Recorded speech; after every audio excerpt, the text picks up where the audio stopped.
Bienvenidos a Comunidad Cristiana en Línea. Es un gusto contar con su visita el día de hoy y poder compartir con ustedes una vez más el mensaje de la palabra del Señor.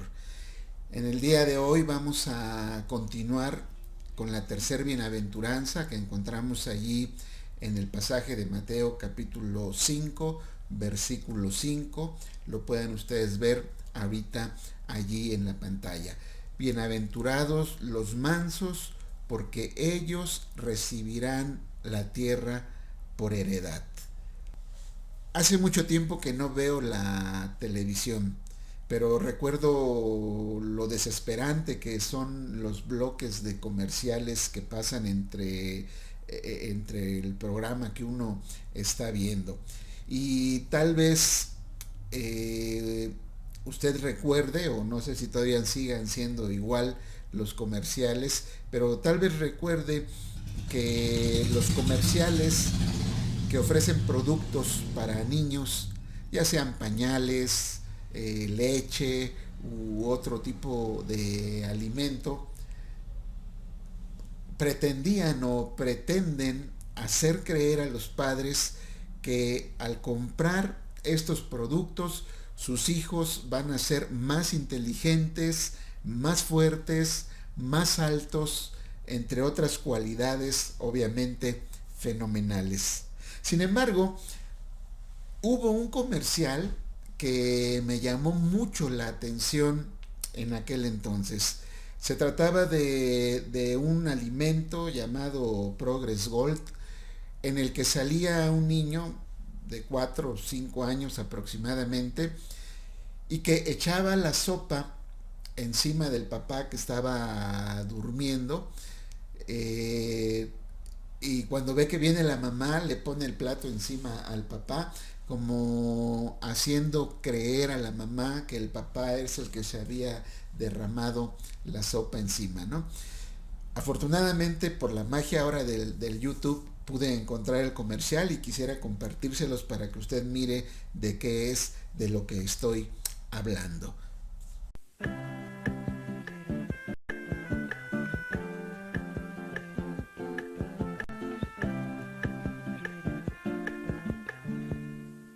Con Progress Gold, tus hijos son más vivos de lo que crees, porque favoreces su desarrollo integral gracias a su mezcla de biofactores. Progress Gold, niños vivos en todos los sentidos.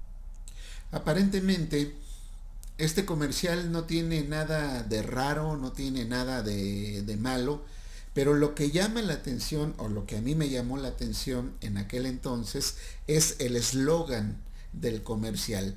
En el video, ustedes pudieron ver que dice: para que tu hijo sea más vivo. La versión mexicana, si bien recuerdo, decía: para que tu hijo sea más listo. Y hoy y siempre, ser listo, por lo menos aquí en México, es sinónimo de ser tramposo, aprovechado, convenenciero, deshonesto, mentiroso, embustero, etcétera, etcétera. Así que si nos preguntamos quiénes son los listos de este mundo, la respuesta es, o la respuesta que podríamos dar es: los que se pasan los semáforos, que están en rojo, los que no se forman en las filas, los que ganan el lugar de estacionamiento cuando ya alguien está esperando para estacionarse, los que no te dejan pasar cuando prendes la direccional para dar vuelta, o aquellos que cuando no hay policía en el metro se meten sin introducir el boleto, o ahí también en el metrobús, o los que tiran la basura enfrente a la salida de tu casa o en la puerta de tu casa en la madrugada.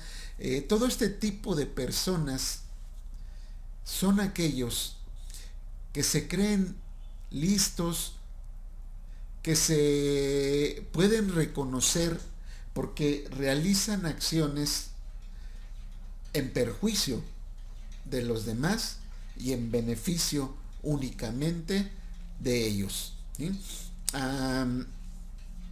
¿Cuántos de nosotros no nos hemos topado con gente lista, ya sea en el súper, en el banco, en el transporte público o al hacer un trámite, entre muchos otros lugares y situaciones. Donde quiera que vayamos siempre nos vamos a encontrar este tipo de personas. Y fíjense que los medios de comunicación y la sociedad están formando una generación cada vez más lista, ¿sí? Desde su punto de vista. De manera que todos aquellos que no actúan de esta manera, es decir, que no actúan de manera deshonesta, ni que se pasan de listos, ni que hacen cosas que únicamente buscan el beneficio propio, todas aquellas personas que no actúan de esta manera son catalogados como tontos, o peor dicho, de una manera más burda y ofensiva, de mensos, como les dicen aquí en México. Esta palabra menso es un adjetivo calificativo que significa tonto, o bobo, o pesado, podría de ser en un momento dado. Y esta palabra proviene del latín vulgar mensus, que expresa una persona a quien se le ha tomado la medida y se puede abusar de ella fácilmente. Y por eso tenemos el dicho popular: hay que ser mansos pero no mensos. Y es muy cierto, porque permitir que se abuse de nosotros, que se nos tome la medida o que se aprovechen de nosotros, no tiene nada que ver con ser mansos.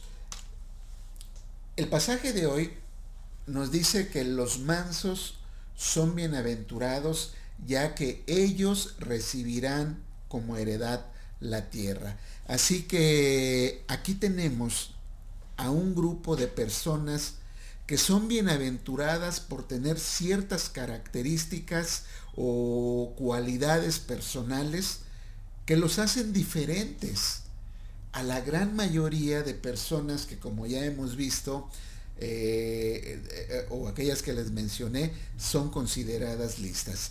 Estas personas, los mansos, tendrán la dicha, la fortuna, la bendición de recibir una herencia mucho mejor que una cuenta en el banco, o que un terreno, o que una casa, porque ellos, dice la palabra del Señor, que recibirán la tierra como una herencia de parte del Señor Jesucristo, ¿sí? Déjeme hablarle primero de la herencia, porque por ahí hay un grupo, una religión, cuyos seguidores antes de la pandemia iban tocando de casa en casa, prometiendo que los seres humanos un día vivirían en una tierra donde reinaría la paz y la justicia. Una tierra donde el cordero apacentaría juntamente con el león, y que un niño, decían, tomado de un pasaje del profeta Isaías, un niño de pecho tomaría una serpiente venenosa y que ésta no le haría ningún tipo de daño. ¿Quién no quisiera recibir como herencia una tierra como esta? Una tierra con estas características. La pregunta ¿es posible vivir en una tierra así? ¿Es posible que haya paz en esta tierra? ¿Es posible que haya justicia en esta tierra? Si miramos con atención a los hombres que dominan este mundo, a los gobernantes, a los gobernadores, a los políticos, a los empresarios, a aquellas personas que tienen poder para hacer algo por este mundo, veremos que ellos no están interesados en hacer algo o hacer de este mundo un lugar mejor para vivir. Ellos están interesados en el poder y en el dinero. A ellos no les importa si se está abriendo un hoyo ahí en la capa de ozono. A ellos no les importa la contaminación de ríos y mares. A ellos no les importa el calentamiento global. A ellos no les importa absolutamente nada. A ellos no les importa usted ni yo. A ellos no les importa que el aire se esté contaminando, ¿sí? A ellos lo único que les importa es el poder y el dinero. Y ante esta situación, yo le pregunto, ¿cree usted que es posible vivir en una tierra con paz y justicia, con hombres como estos gobernando o siendo los hombres poderosos que llevan de alguna manera el control de este mundo? ¿Le gustaría heredar una tierra con estas características y con personas como estas gobernando? Se necesita ser demasiado optimista para creer en la posibilidad de una tierra con estas características. Sin embargo, es el deseo de casi todo ser humano vivir en un lugar como el que es prometido, ¿sí?, por estas personas. Pero, ¿qué dice la Biblia? ¿Qué dice la palabra de Dios respecto a esta tierra? Bueno, lo primero que podemos encontrar en la Escritura, ahí en el libro de Génesis, en el capítulo 1, es que Dios creó la tierra. En el principio creó Dios los cielos y la tierra. La tierra no es producto de una explosión casual, sino que fue planeada y creada con todas aquellas características que hacen posible que nosotros los seres humanos pudiéramos vivir en esta tierra. La segunda cosa que nos dice la palabra del Señor es que esta tierra fue maldecida a causa de la desobediencia del primer hombre que Dios creó y que puso en esta tierra. La palabra de Dios nos dice que esta tierra fue maldecida a causa de él. Esto lo podemos ver ahí en Génesis capítulo 3, versículo 17. A mí en lo personal no me gustaría recibir una herencia maldita, ¿sí? Pero continuando con lo que dice la Biblia, la tercera cosa que podemos ver respecto a esta tierra es que esta tierra dejará de existir. El Señor Jesús dejó ver esto muy claramente ahí en Mateo 24:35, donde Él dijo: el cielo y la tierra pasarán, pero mis palabras no pasarán. Y fíjese que aunque existen varias maneras para acabar con la tierra, como una explosión nuclear, el choque probablemente de un asteroide con ella, sin embargo, existe una teoría que es inminente de acuerdo a la ciencia. Ningún científico puede negar esto. Hasta los años 30 parecía evidente que el Sol, como cualquier otro cuerpo caliente, tenía que acabar finalmente enfriándose.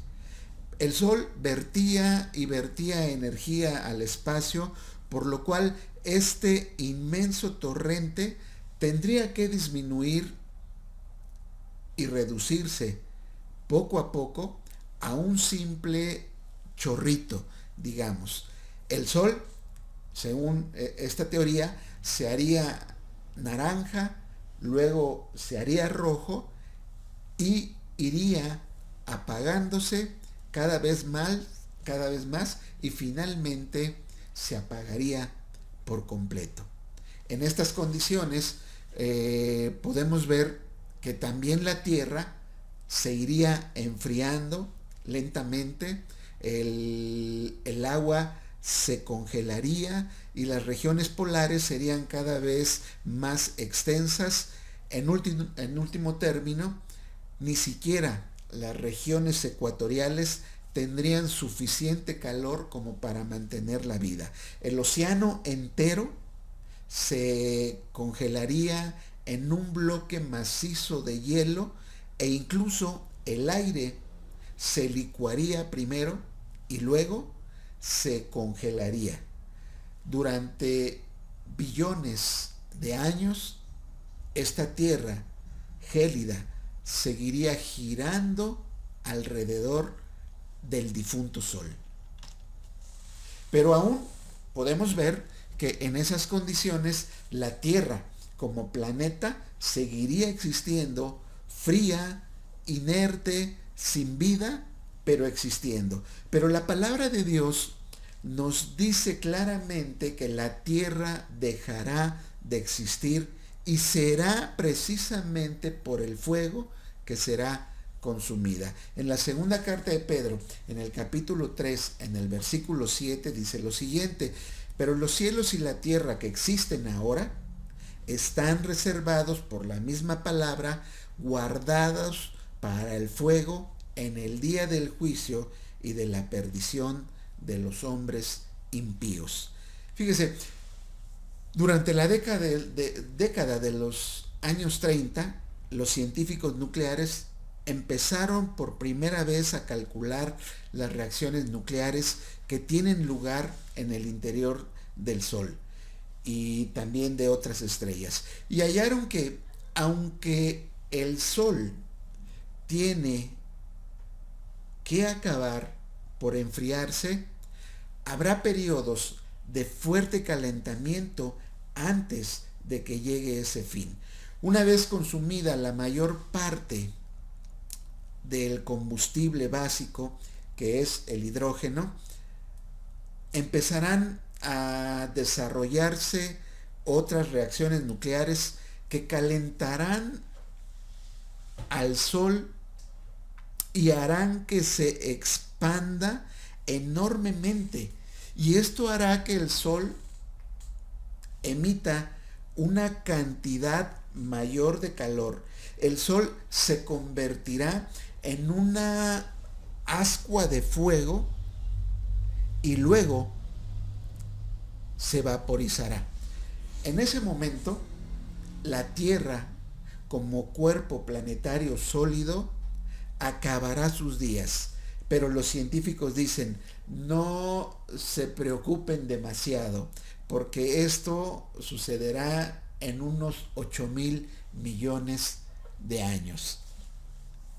Claramente la Tierra no va a vivir tanto tiempo, como tampoco ha vivido tanto tiempo desde que se creó, pero aquí podemos ver que de acuerdo a esta teoría, la Tierra será alcanzada por el calor del Sol a tal grado que la va a fundir, la va a destruir, ¿sí? En la segunda carta de Pedro, en el capítulo 3, en el versículo 10, 11 y 12, podemos leer lo siguiente: pero el día del Señor vendrá como ladrón en la noche, en el cual los cielos pasarán con gran estruendo y los elementos ardiendo serán deshechos y la tierra y las obras que en ella hay serán quemadas.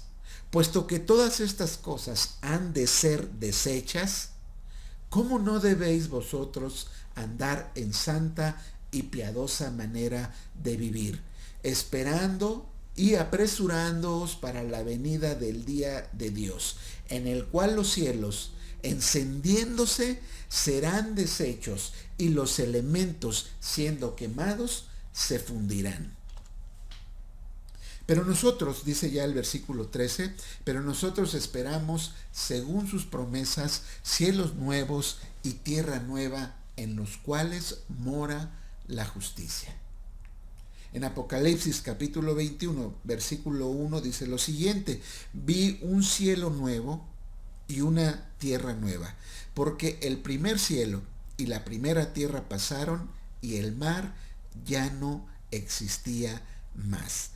Esta es la tierra de la que habla el Señor en las bienaventuranzas, una tierra nueva en la cual mora la justicia. Esta tierra en la que hoy vivimos no se va a reparar, no se va a reformar, no se va a regenerar, sino por el contrario, esta tierra dejará de existir y la nueva tierra es justamente la herencia que recibirán los mansos. Hablemos entonces ahora de los mansos. ¿Quiénes son y qué cualidades tienen este grupo de personas que dice que recibirán la tierra como herencia? La palabra griega que se utiliza para manso es praus, y esta palabra significa gentil, humilde, atento, cortés, y por lo tanto alguien que ejerce dominio propio, ¿sí? Alguien que ejerce el autocontrol, lo cual obviamente sería imposible si no tiene las cualidades anteriores. Pero también esta palabra utilizada para manso en el griego, sugiere la domesticación y el entrenamiento de animales salvajes. Alguna vez leí en un artículo acerca de cómo doman a los caballos salvajes o cómo entrenan a los caballos salvajes sementales allí en Arabia. Y según este artículo decía que día tras día, hora tras hora, los sementales son enseñados a obedecer al amo, a confiar completamente en él y a responder de una manera pronta al llamado de su amo. El amo tiene un silbato y cuando el amo suena el silbato, el caballo está entrenado para detenerse y venir al amo, ¿sí? Esto sin importar cuáles sean las circunstancias. Eventualmente, la prueba final consiste en poner a los sementales en un corral en el desierto, a la mitad de una colina, y al fondo de la colina dice que hay un precioso oasis con aguas cristalinas, ¿sí? Los sementales permanecen en el corral durante varias horas bajo el ardiente sol obviamente del desierto, hasta que llega el punto en que están desesperados ya por tomar agua. Entonces dicen que el amo sube a la colina y les abre la puerta del corral a los sementales. Por supuesto, todos salen corriendo hacia el agua, pero justo antes de que lleguen al agua, el amo hace sonar el silbato y los caballos que, ignorando al amo, siguen su camino hacia el agua, son descartados y deben de seguir siendo entrenados. Pero aquellos que voltean a pesar de su terrible sed y vienen hacia el amo, se consideran bien entrenados y se gradúan, por así decirlo. Ellos confían en el amo y ponen el deseo del amo por encima del suyo. En algunos pasajes de la Escritura podemos encontrar que la palabra manso se utiliza para describir a aquellos o aquellas personas que por deseo propio han decidido hacer la voluntad de Dios. Jesús dijo que deberíamos de aprender de él, que es manso y humilde de corazón. En el Antiguo Testamento encontramos a un hombre considerado manso. En Números capítulo 12, versículo 3, leemos lo siguiente: y aquel varón Moisés era muy manso, más que todos los hombres que había sobre la tierra. Este Moisés es aquel hombre a quien Dios se le aparece en medio de una zarza ardiendo. Es aquel a quien Dios llama para guiar a la libertad a los israelitas que estaban siendo esclavizados por los egipcios. Aquel Moisés es aquel que expone su vida para estar enfrente del faraón y decirle: deja ir a mi pueblo. Fue Moisés quien recibió los 10 mandamientos. Fue Moisés quien sacó al pueblo de Israel fuera de Egipto y lo hizo cruzar el Mar Rojo. Fue Moisés quien guió al pueblo en medio de tierras salvajes, batallas, pruebas y muchas otras situaciones adversas hasta llevarlos a la entrada de la tierra prometida. Podría parecernos este hombre, Moisés, un hombre manso. Podríamos pensar que este hombre que dirigió batallas, que se enojó, que aventó las tablas de la ley al suelo, aquel que golpeó la peña 2 veces, podríamos pensar que es un hombre manso. ¿O qué tal acerca del Señor Jesús, cuando lo vemos tirando las mesas de los cambistas y echando fuera a los vendedores con un látigo, o diciéndoles de una manera de frente y sin tapujos a los líderes religiosos de aquel entonces, que eran los fariseos, diciéndoles hipócritas de frente, o sea, hablándoles totalmente de frente y diciéndoles hipócritas, sepulcros blanqueados? Podríamos pensar que estos hombres, Jesús y Moisés, eran hombres mansos.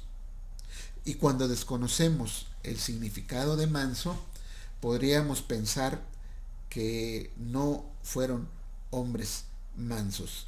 Pero cuando descubrimos que manso es aquel cuya naturaleza caída a causa del pecado, aquella naturaleza rebelde, salvaje, indiferente, incrédula a Dios, ha sido domada y entrenada para obedecer a Dios y hacer su voluntad, entonces podemos distinguir a los que verdaderamente son mansos.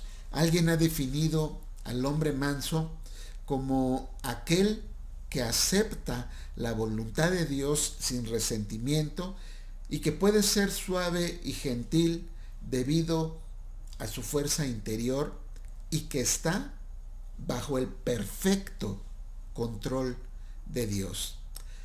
Ahora bien, en el contexto cristiano, nadie puede ser manso por sus propios medios, porque la mansedumbre es un fruto del Espíritu Santo, como vemos ahí en Gálatas capítulo 5, versículo 23. Y el Espíritu Santo produce la mansedumbre en aquellos que primeramente han venido a Jesús reconociendo su indigencia espiritual y que se lamentan por su pecado y reciben el consuelo del perdón de su pecado y la limpieza de sus pecados a través de la sangre del Señor Jesucristo derramada allí en la cruz del Calvario. Y entonces ellos dan el siguiente paso, que es someter su naturaleza salvaje, rebelde e indómita al Señor. Este fruto del Espíritu no procede de la debilidad, sino del poder, o de un poder totalmente sobrenatural. Es por esto que les comentaba la semana pasada que las bienaventuranzas se van construyendo una sobre la otra. Porque, ¿quién podría ser manso? ¿O quién puede ser manso? O peor aún, ¿quién quiere ser manso? Cuando vemos que en este mundo el temperamento explosivo es señal de fuerza, símbolo de liderazgo y un medio de demandar respeto, haciendo creer que la mansedumbre es una debilidad. En vez de que los mansos hereden la tierra, se podría esperar todo lo contrario. Se podría pensar que los mansos no conseguirán nada porque todos los ignoran, los humillan, pasan por encima de ellos e incluso los maltratan. No es el valentón, el listo, el audaz, el dominador quien vence en la lucha por la existencia. Los impíos o los malvados pueden ostentar y jugar con su influencia, pero la posesión real huye de sus manos. Los mansos, en contrapartida, aunque privados y desposeídos de sus privilegios en este mundo, saben muy bien lo que será vivir y reinar con Jesucristo. Ellos pueden soportar la vejación y el agravio sabiendo y esperando la herencia que van a recibir cuando Jesús vuelva, ¿sí? Cuando el Señor regrese por segunda vez. Ellos van a recibir un cielo nuevo y una tierra nueva donde mora la justicia. Es decir, donde no habrá más valentones, audaces, ni dominadores, ni listos, que valga la redundancia, se pasen de listos con ellos.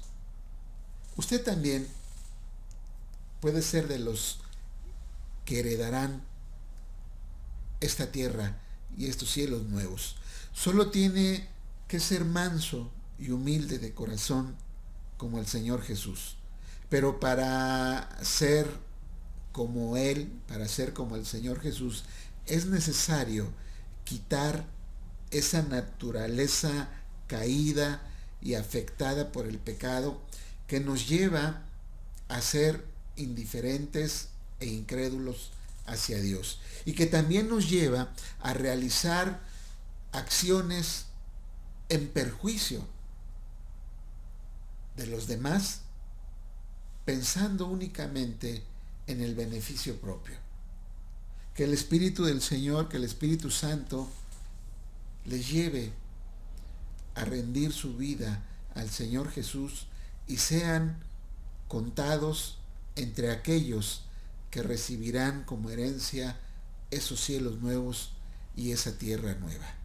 En el Salmo 37:11, confirmando lo que dice Mateo 5:5, dice lo siguiente: pero los mansos heredarán la tierra y se recrearán con abundancia de paz. En los cielos nuevos y en la tierra nueva ya no va a haber ningún sobresalto, no va a haber nadie que humille, nadie que le haga daño a otra persona.